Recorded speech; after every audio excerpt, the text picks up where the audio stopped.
Today, we are thrilled to have Kyle from BeActive Allied Health and Performance with us. Kyle is an exercise physiologist. Kyle, great to have you on the show. Thanks, Jason. Glad to be here. Excellent. So, on the first show, I might say. All right. So, Kyle, for our listeners who may not be familiar, could you explain what an exercise physiologist and what makes your profession unique? Yeah, sure. University qualified allied health professional that uses exercise as a treatment modality to treat acute and chronic conditions, injuries, and illnesses. So that's the stock standard response. I think of it more like we try to get the benefits of exercise into people's lives that have a myriad of reasons as to not exercise. So, things like, for example, illness, injury, previous illness or previous injury, Yep. like mental health concerns, disabilities, anything where it makes it just generally harder for people to exercise, we're here to help. And we also help with getting clinical adaptation. So not just, getting strong and lifting more, but, creating more, getting more independence, treating blood glucose levels with diabetes, treating depression, treating cancer-specific strength and conditioning, for example. So all this different stuff. I think if I had have known that in my earlier Yep. days, that's something that I probably could have had helped with some clients to probably assess them a little bit better. Well, a lot of people don't know about us though. Like we've only been a profession, I think, not very long. Like there's a lot of names for us. So I think in Australia, we're actually in terms of like the exercise physiology, or we call ourselves accredited exercise physiologists because like that's the protected term, it's like clinical psychologist or like physiotherapist, like that's like the actual term. But I just call it EP. So EP in Australia has probably made the most leaps and bounds compared to any other country. So we have a great organization in exercise and sports science Australia that like champions us, right? We've got what do you call it? Medicare recognition, obviously NDIS recognition. We've got work cover, a bunch of recognition as us as a legitimate allied health profession.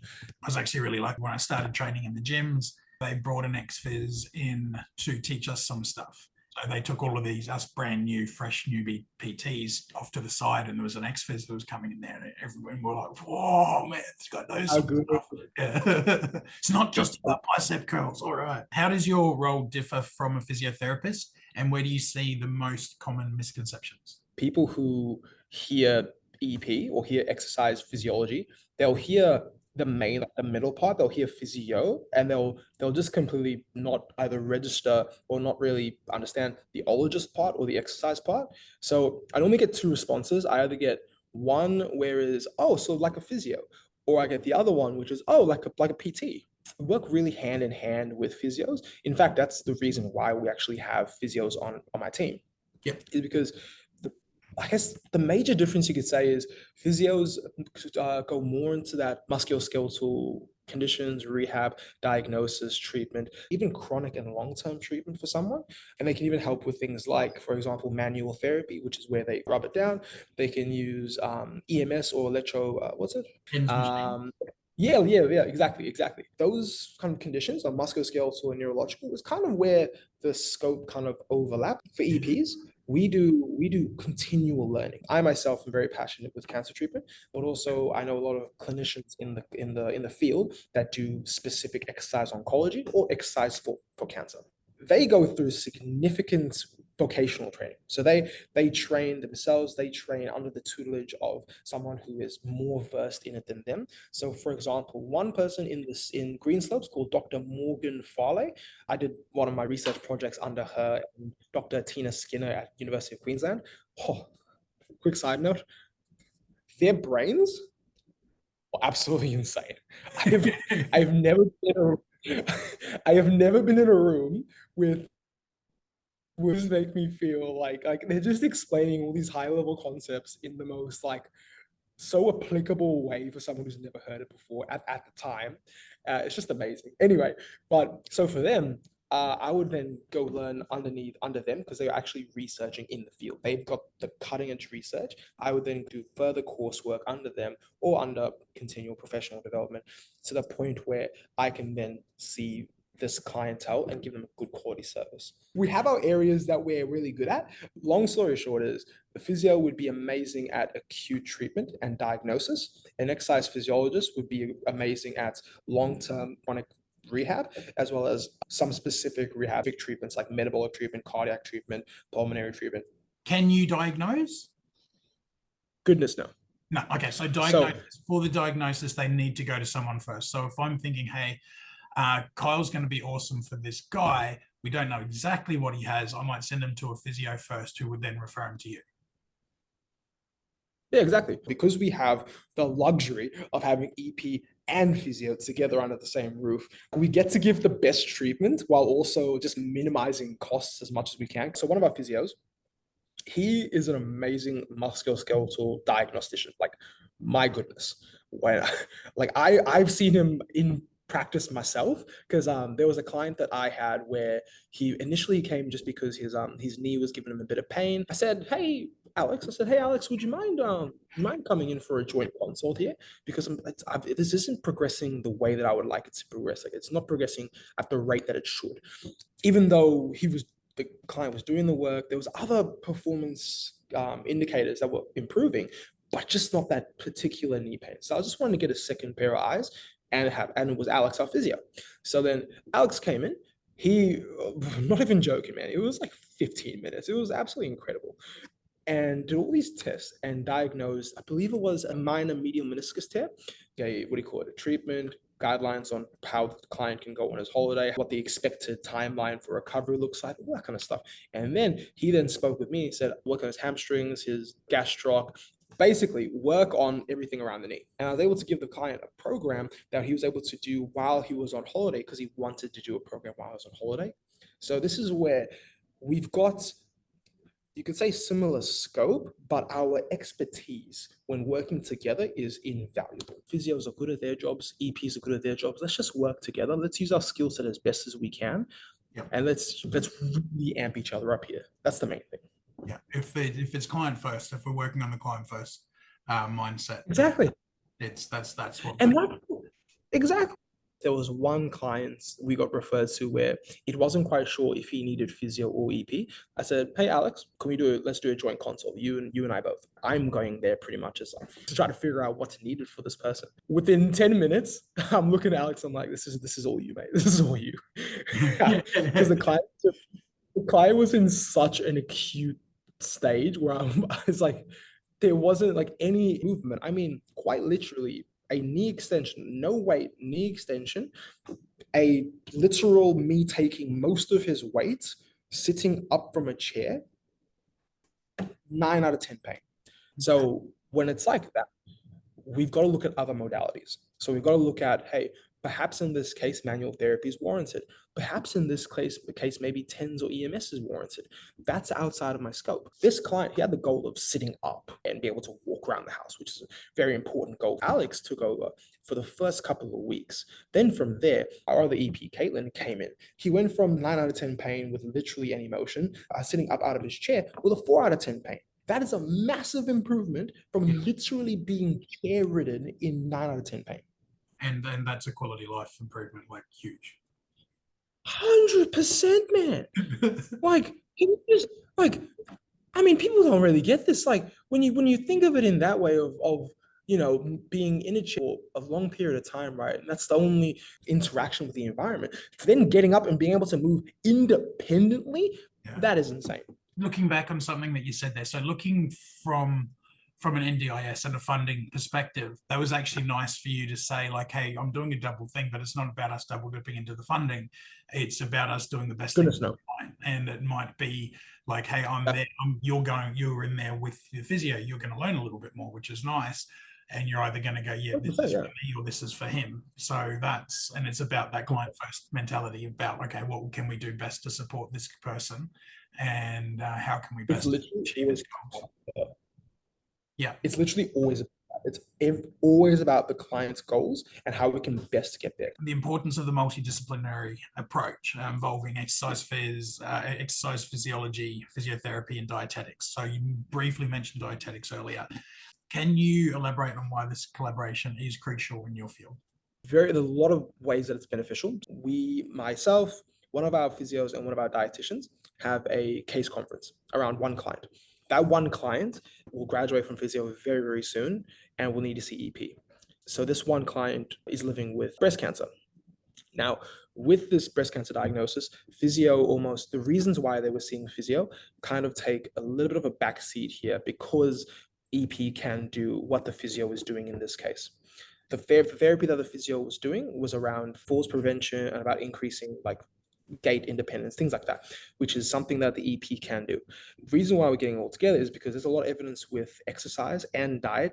I only know about the exercise myself. If Maisie was obviously here, we could probably talk about the diet, but I know about the exercise influence on cancer survivability, pre-diagnosis and post-diagnosis, pre-treatment and post-treatment. It's ridiculous. If there's one thing that people get from what I'm about to say right now, if you are worried about any kind of cancers, other than prostate cancer, unfortunately, we don't have enough evidence to say that. It's the one where it's kind of age dependent, so we don't really have enough evidence there. If you're worried about things like breast cancer, if you're worried about things like uterine cancer and other most forms of cancer, just not pancreatic or prostate, we just don't have enough evidence yet. Please exercise 2.5 met hours a week, gardening a few times per week, doing some housework a few times per week, but then also going maybe for a hike or maybe going on a bike ride or maybe going for like a walk that brings your heart rate up beyond baseline by about 20%. So just 2.5 hours a week, you're less likely to get something. If you do get No, no, something, two and a half. No, 2.5 met hours, which is a unit of measurement in terms of intensity. That's very little. Like, okay, take the ball to the park with your kids. They're going to make you move a little bit. You're going to have to need to chase yes, them, or you're going to be moving, yes. having fun, doing nice Yes, things. in terms of efficiency with having a multidisciplinary team, after this, I've got a case conference with one of our physios, one of our dietitians, and myself. This client is going to be essentially internally referred from physiotherapy to exercise physiology and dietetics. Yeah. Exercise physiology then will then do exactly what the physio was doing, but then add on some exercise specific, cancer specific, breast cancer specific strength and conditioning. So things like loading the shoulder, loading the pectoral girdle, bone mineral density exercise in there, getting some lower body exercise in there, getting some balance exercise in there, getting some coordination exercise in there, getting some brain activity exercise in there. And the dietitian is going to, I dare say, there's going to be some good quality nutrition going in there as well. And from my perspective, this gets done in 15 minutes. This person goes from getting only physiotherapy to now, cool, they've got EP, they've got dietetics. Let's get this going. I now have gotten a handover from the physio. We've now collaborated and we've now got goals for this client prior to their treatment, because that treatment hasn't started yet. This is prime time to get as much cardiovascular, musculoskeletal gains as possible before treatment starts. And this is where it can all happen, and we run with it this week. When I got into PTing, and then they're like, okay, so 70% of it's in the kitchen. And I'm like, I chose the wrong one. It's like, the other one made more sense. All right. But yeah, studying, that's the thing. Everything in our body, everything's symbiotic. Everything comes together. Our mind, our soul, our Exactly. digestion, our muscles, our movement, all of that. It all comes together, and it's all part of. You're a PT, so you've had significant experience with training people, right? And so I can there's probably countless amount of people that have come to you said, hey, I want to lose weight, I want to gain muscle, right? Probably most people, I would say, at some point, right? So a lot of people would say that. But as an example, like if someone resistance trains, right, and they go to failure every single set, they are pushing themselves to the limit. They will trigger the musculoskeletal adaptation for hypertrophy. That's the trigger. However, if that same person was not eating any protein and they were sleeping 4 hours a night and they were on illicit drugs, for example, I don't think they would gain anything. They would retain muscle at best. Considering that sleep thing, they probably wouldn't. If we have, say, for example, a good quality diet, of like whole foods, hitting your macros, and you're training to that fatigue, you are going to gain muscle strength. You're going to work towards your goals.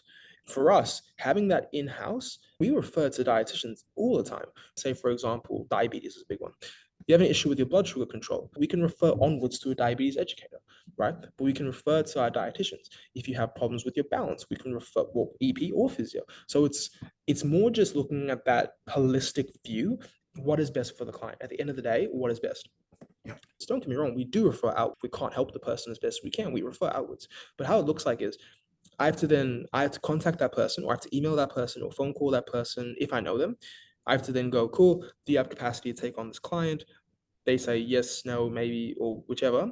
They then have to see them. They then have to do initial appointment. They then have to find out their goals. They have to find out what we've done previously. So in best case scenario, I would give them a handover, or at least some sort of notes, some sort of objective measures. But whereas I can do this, I can call Maisie up right now and say, hey, Maisie, just checking, did you say you wanted vitamin D supplementation? Is that right? Cool. What brand was it again? I'm just with the client now, looking up where to go for Chemist Warehouse. Thank you very much. I'll just send you a photo real quick.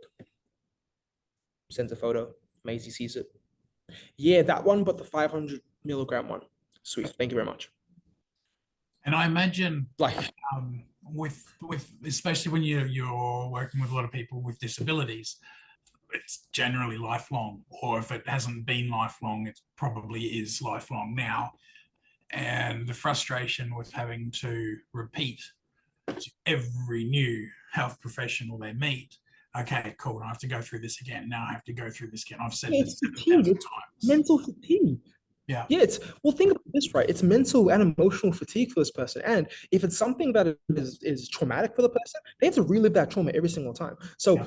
as an example, say for example it's an ABI or it's a stroke, right?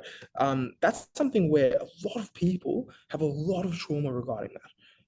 And so say for example an ABI, say if it's ABI they get from a motor vehicle accident, right? As an example, they now have to live through that every single time they tell their story. And for some people, that's an empowering thing. For some people, they've gone through the battles, they've gotten the psychological help, or they've just got that mental resilience to be able to go, you know what?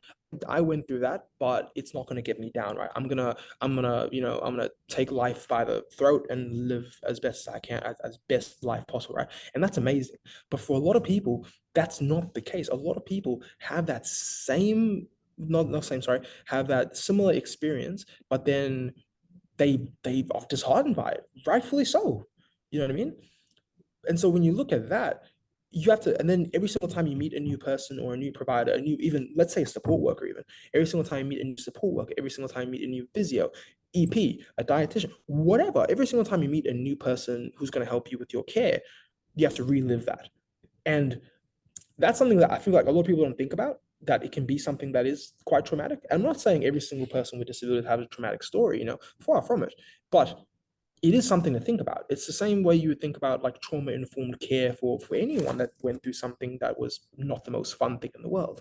What is how I'm asking things? Have they have to go through this before? Everything like that. So the more information we can share between like the clinicians, obviously with the consent of the person, but the more information we can share that's seamless, we can go like, hey, for example, say if I go to this client, say, hey, I see that Alex was doing some sit to stands with you, as an example, doing some sit to stands with you.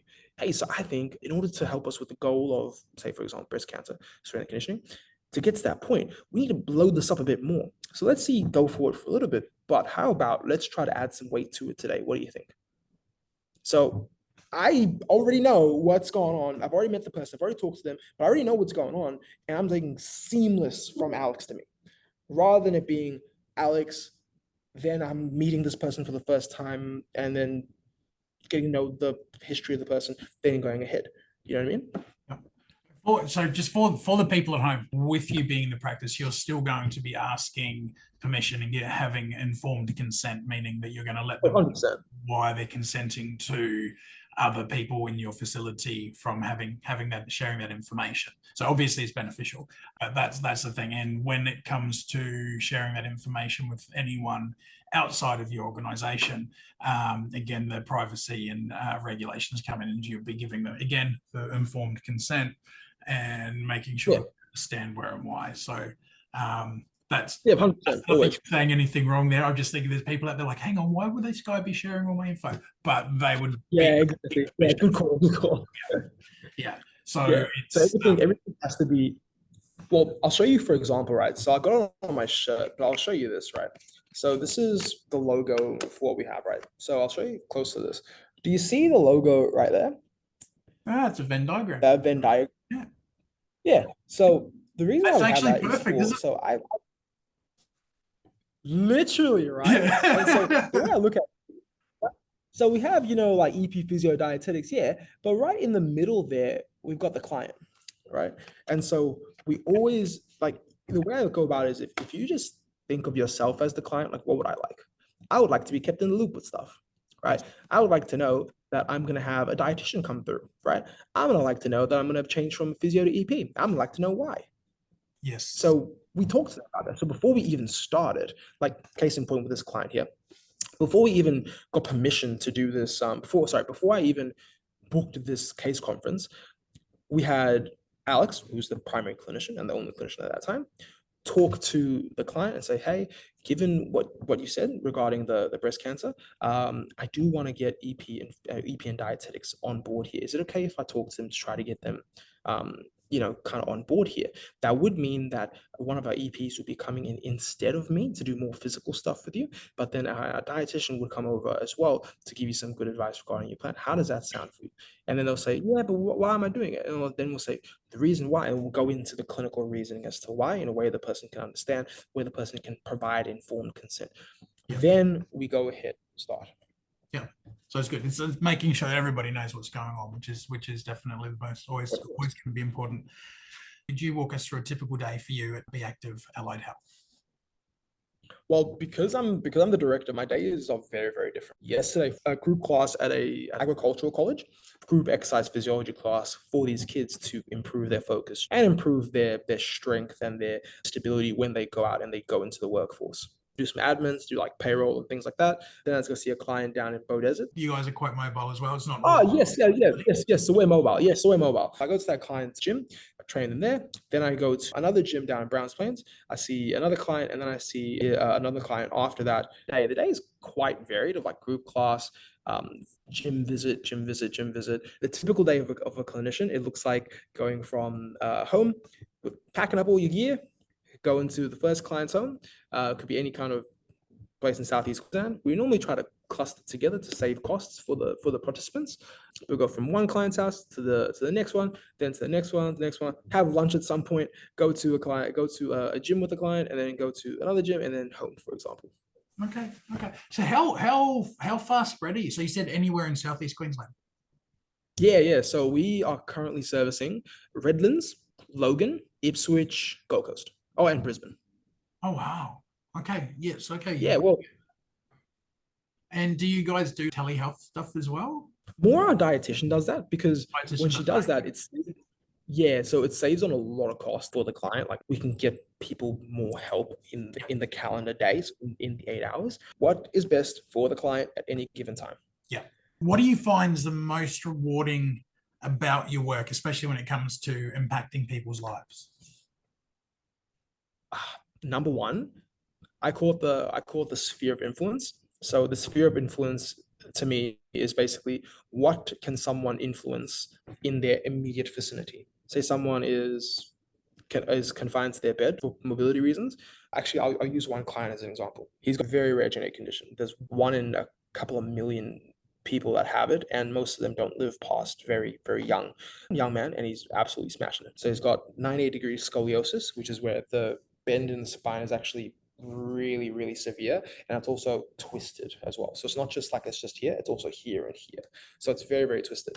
He has contracture in a fair bit of his joints, so his knees, ankles, as an example. He's got a very mobile one side of his hip that can actually lead to fracture, which is one of the main killers of people with his condition, is that the neck of the femur, especially with the torque that can be put on it. And beyond that, also other neurological conditions as well. With him as an example, his sphere of influence when I first met him was, and he's my client, he's my own personal client. So for me, his sphere of influence was right here, and he could reach in real distance. He could reach here reliably, maybe a little bit here with the left.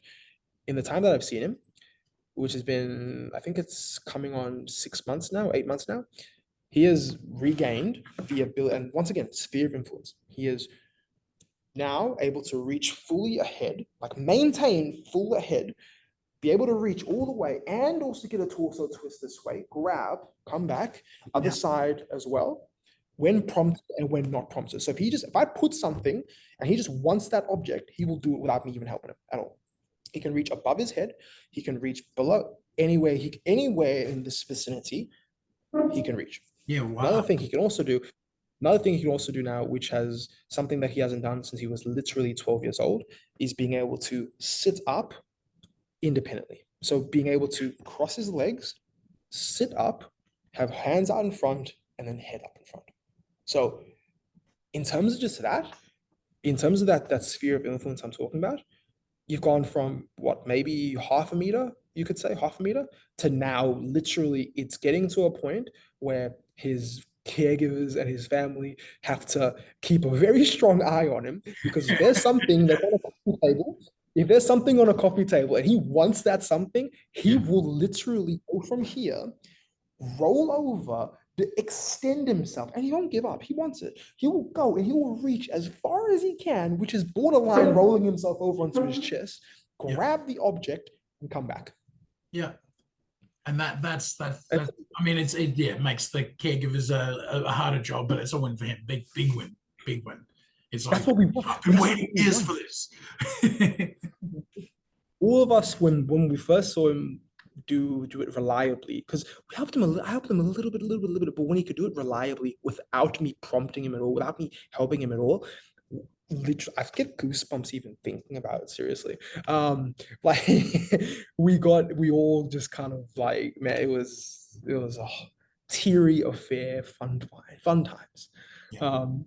But yeah, so in regards to what makes our job worthwhile is that we genuinely see changes in people's lives. Like, we don't feel like we're working. We see clients who previously were literally housebound because they didn't want to go outside for anxiety, depression, um, disordered eating pattern, and they now have a positive relationship with food for the first time since they were before a teenager. Things like that. Like, once again, getting goosebumps. It's always the left arm I get goosebumps on. But just thinking about that, right? Where like you genuinely change lives. Yeah. And you can do this and you can help people. Like, that's you live in life. It's the best way. That's I feel you. It's a similar thing. Yeah, exactly what I mean. It's the good feels. Why do we do what we do? So, with your experience, how do you tailor exercise physiology practices for individuals with disabilities? What are some of the challenges and triumphs you have encountered? Well, the triumphs, I mean, we just listed some of the triumphs, just changing people's lives. But everyone has their own individual barriers. Everyone has their own individual goals. Everyone has their own individual circumstances, right? And so you, as a PT, you probably know exactly what I'm about to say with this. And there's no one approach for every single person. There's just simply not. Like, there's barely one approach for two different people. You know what I mean? I'd be shocked if I could find one approach that fits two people perfectly. Like, I'd be very, very, very shocked. I've never encountered that so far. And so basically what we need to do is we need to deconstruct what they want. So what is their goal? Can that be measured? Can that be improved? Is it subjective, objective? What is it? You know what I mean? So you first got to categorize that goal. Yep. And the more data we can get on that goal. So say, for example, I want to be able to walk again, or I want to be able to go out with my family at the shops. It's like, okay, what is stopping you essentially? So it's like, well, I've got severe anxiety, depression, a metabolic condition. They'll also have a heart condition. They'll also have musculoskeletal pain. So that's 5 different barriers I've listed before I even get to things like environmental barriers or task-specific barriers. Like, can they drive? Can they take themselves? Do they have funding for a support worker to help them get to that point? Do they have family to help to get them to that point? Do they have friends help get? Have they made friends? So all these different other things you're looking at, and you're saying it's no longer just get stronger. This is a I just named like 10 things that could be variables for this one single goal.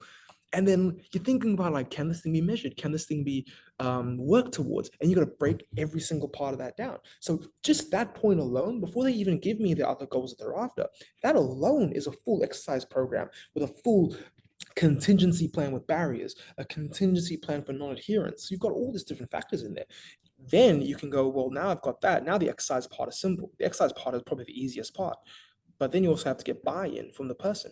The exercise program can be the best program in the world. If the person doesn't do it, it's the worst program in the world. When I first started PTing, is they're like, what's the best exercise program? And they made us all spend like half an hour on writing the best program. And then they said to us, it's the one that gets done.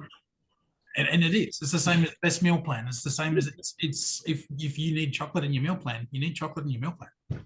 Probably not for breakfast. Exactly. What specific disabilities would benefit the most from working with exercise physiologists? Who can I work here? Okay. My immediate answer is to say pretty much almost all of them that I can think of. We'll talk about specific ones. So we'll talk about, for example, mental health. Yes, So like as a treatment modality, as well as a mood regulator and emotional regulator, and like a source of grounding. It's yeah, ASD and other developmental kind of conditions. Definitely, because there's like movement delays in the ability to execute different movements. That's the direct result of the disability of the pathology, which then creates these movement deficiencies, which then decrease likelihood of engaging in different activities in society. Case in point, difficulty with their gait, like they just walk in a different way that they've always done since they were a child because they just never developed a certain pattern. Yep. Then they're going to find it hard to catch the bus, going to find it harder to engage, go to the shops, going to find it hard to go to all this kind of stuff, right? Whereas if we're even in adulthood, still train those. I'm working with a client right now with intellectual disability that is I'm training his gait to be able and training being understand his left and right hands, left and right feet, being able to navigate society because he just never was taught that. What sort of ages is this? Like, is there a cutoff as to when I mean, learning your gait is something that you do repeat, like how many steps you take, how many reps is that in a day, in a week, in a month, in a year? Well, Like, not well, yeah. Well, it's kind of a weird because it kind of falls into the dynamic of like sprint training, for example, like sprint training or like running technique, right? Everyone's like, oh yeah, do running training, running technique, gait technique, all this kind of stuff, right? But like when they do the activity at a sufficient level of intensity, they're going to default back to whatever's easiest, yeah, like whatever movement strategy the body does to be most efficient, right? In terms of resources, in terms of execution, everything. So we have to the art is making the desired outcome the most efficient way of doing something. So you got to look at it from a neurological perspective, like what is the firing pattern here? We got to look at what is the limitations. Is there a musculoskeletal limitation? Is there a a skeletal limitation, a muscular limitation? Is there a neurological limitation? Is there a let's treat it, let's get it out of the way so that the body finds the most efficient way possible, which should be the way that you're doing it. Like it should be the way that you're trying to get across. So yeah, it's almost like you're manipulating the constraints to get to that point. And so yeah, people with ASD and intellectual disability can definitely benefit from seeing an EP, 100%. So basically, all metabolic conditions can be improved with exercise physiology. Neurological conditions, so people with stroke, with Parkinson's, with Alzheimer's, can all benefit from seeing an EP for once again movement control, for a neurological conditioning with coordination, basically that's why I'm saying most people can benefit from seeing an yeah. EP. There's a very small list of people that wouldn't benefit from seeing an EP. Chronic pain is another one that can benefit from seeing an EP. A lot of people can. Yeah. So someone's informal support or someone that's managing themselves could call up and say, hey, look, I spoke to Jace, or I read a thing, I watched this podcast, and they were talking about EP, and I was wondering if it's going to be good for me. Ring, ring, call up you guys or another exercise physiologist and say, Yeah, this is what I've got, this is what my goals are, how can you help? Before they go in and they start, spending money, then they could rule themselves in or out right there. exactly. Yeah. In fact, I'd probably prefer that because a lot of people don't know if they need us. You know Yeah. what I mean? And it's very easy to say because a lot of people can benefit from seeing us. It's very easy to say everyone should see us, but like once again, comes down to is that the most beneficial use of their time, their funds? Can they be used anywhere else? For our listeners who might be interested to know someone who can benefit, I already know the answer to this, but is there support available through the NDIS for people that need what you guys offer, which is exercise physiology, dietetics, and physio? Yeah, there's three main codes. Exercise physiology actually has two codes: improved health and well-being, which is the 12 code; improved daily living, which is the 15 code, both in capacity building as far as I'm aware. Physiotherapy, which is in the improved daily living category, which is Yep. also in capacity building. We have dietetics, which is in the improved daily living category. And I actually also think the 12 category also is, pretty sure. But there's different kinds of funding you can look at for it. So if you're ever wondering, basically the ones that the OT funding or the ones you would see for that can also be used for EP, physio, and dietetics. In the But same sort of wheelhouse. Yeah. exactly. It just depends on what the goals are. If someone just wants to be fitter and healthier and they just have a lot of conditions that need to be managed, then probably improve health and well-being. But if someone wants to be able to walk again, if someone wants to be able to be more independent or being able to transfer the environment a bit better, then probably improve daily living is probably what you're after. But if you have any questions, literally ask your If you have a support coordinator, ask your support coordinator. If you have a plan manager, ask your plan manager. Or most EPs where we just want to help. So like a lot of us go into the field like where personalities are very like help focused kind of thing. How did you see my next question? Were you reading that from up there? Oh, what? um, so why did you get into EP and why did you get into disability specific stuff? Always wanted to help people. Like I wanted to be a doctor at some point. Then I wanted to be a virologist because I saw a lot of sickness. Then I wanted to be a what do you call it, a biomedical scientist, like doing something with research into cancer. Then what do you call it? I got more into athletic kind of stuff and injuries, so I wanted to do stuff with that. And then found out. Then I thought, oh man, but there's no job that I can have where I can still work with people in a way that's like physical. So then I thought of being a physiotherapist. And then my exercise physiology mentor to this day, he saw me and he poked his head out the window because I was at his workplace, which was a gym at the time. Have you heard about exercise physiology? And I was like, I have not. I walked out of that office thinking this is what I want to do. And why disability? Because man, I just love seeing changes in people's lives, man. You get the most benefit. With someone with a severe disability that's affecting them day to day, you can stand now. Like, how good? You know what I mean? Yeah. You can actually walk around. You can go to the shops now. Like, how many wins do we have where the person's literally just like, oh yeah, I can like I went to the shops and I can carry the grocery bags in my one hand. I don't have to put it in the trolley. Like, that's a massive win. You know what I mean? And that once again, getting boot. This is the third time to ever get goosebumps. Thanks, Jason. Happy to help. But it's like, but it's like in that situation, right? You're genuinely changing lives, Yeah. and there's nothing better. Well, I think it was midwives when they're bringing in children into the world. I look at it and I say, like, the best part of my job right now is literally seeing lives change. You've reached your goals. You don't need me anymore. Like, Yeah. that's great. Yeah, cool. I enjoy this. I'm similar things. But from what you were saying, from what's along every step of the way, all of the things that you were interested in, you wanted to, all involve fixing. So you've always wanted to help and fix and make things better. Exactly. Yeah. And it's just being able to do that in a skill set that I enjoy in a way I can tangibly measure progress over time. I can help people. Like this, it's just overall, man, it's just a fun time. It's just a super fun time. Yeah, it's a great gig. I'm yeah, it's very similar to you there. So switching up gears a bit, let's have a bit of fun. Can you share a surprising or unexpected moment you've had during your career? So there's a bunch of times where there's been some clients who have had bowel distress. And one of the benefits of exercise is actually help with bowel regulation. Yeah, the amount of times I've just been like helping these clients and then I get like farted on and it's like, cool, no worries. That's fine. The whole like session, just both of us start absolutely cracking up. Good times, good times. And if you weren't an ex-phys, sorry, an EP, what would you be doing? Like any hobbies or passions that might surprise our listeners? Yes, actually, this is going to sound really weird. I'd actually, if there was no such thing as working and I just did what I wanted to, definitely be a chef. Like I would 100% be a chef. I love cooking. I love every single part about cooking. Every single part, the recipes, the making recipes. I don't even use recipes anymore. I just do it myself. But I like every single part of it. I like smoking meat. I like brining. I just don't like baking. Baking is the one where I'm kind of, but Baking's more everything to do with cooking. specific. It's more chemistry.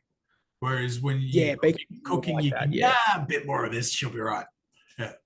exactly. And it's more taste. So I love that. I love that. So I'd definitely be a chef. Yeah, cool. Cool. Well, thank you, Cole. It's been enlightening talking to you. I've definitely learned some stuff. Where can our listeners find more about your work and BeActive Allied Health? BeActive, one word, BeActive Allied Health and Performance, where I've got a website, we've got Facebook, we've got Instagram. Pretty much give me a call anytime you want. 1-300-517-545. And you can send any kind of question you have to info@beactiveahp.com.au.